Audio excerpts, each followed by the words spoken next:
9 Tips for Mastering Super Mario Odyssey. Super Mario Odyssey is one of the year's best games, but to best enjoy the adventure, you'll want to master its ins and outs.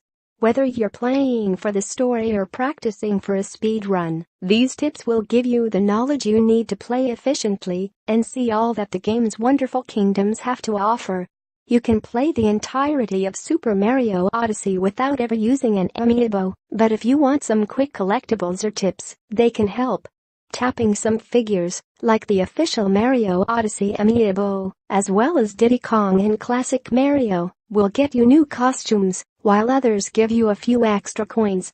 Additionally, you'll find a toad in each kingdom that lets you tap an amiibo for tips on where a hidden moon is, so tap away if you're stuck.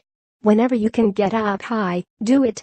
It'll afford you a wonderful view of any kingdom you're in, including a clear view of where coins, both regular and purple, specific to that kingdom, are. You can also see a path to your main objective. Most levels have a pair of binoculars you can take over with Cappy in order to get an awesome view of the whole level. Most of what you see in Super Mario Odyssey can't be captured. But if you even think it can be, you should try. It's not just residents of the game's worlds, but also animals, and even pieces of architecture. Sometimes, you'll be able to reach new places. Other times, they'll just spit out coins. But everything you capture introduces new abilities that change the game, and it's worth experiencing all of them. Hint: if something has a head-on, you can't capture it, though you may be able to knock it off to replace it with Cappy. Some people will say this makes the game too easy, but I disagree.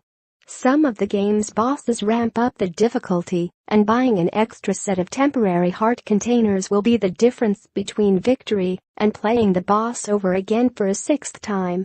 You can buy these containers from crazy cap stores, though a salesman will happily seek you out after a couple of continues.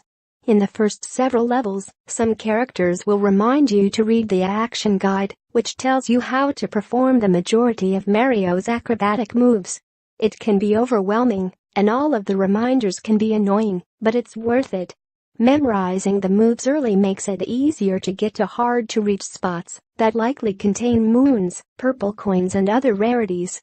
And you'll need to master them if you ever want to take on a speedrun.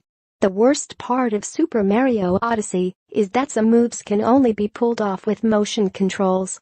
On the game's loading screen, Nintendo suggests using detached Joy-Cons, and for good reason. When you use the Joy-Cons individually, it's much easier to pull off moves with Cappy, like tossing him in the air, rolling him on the ground, and spinning him around in a circle. You don't need these moves to complete the game, but they can be instrumental in getting hard-to-reach items.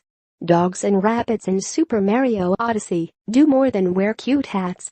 If you catch a rabbit with a ground pound, or by throwing Cappy, you'll get a moon in every level. Additionally, there are some dogs in fedoras. Only dogs can pull off fedoras, and if you follow them, they may dig up a moon. Be sure to look for things that light up in rainbows. Chests, areas you can ground pound, and items that you can break open may glow faintly, and that means there's a moon.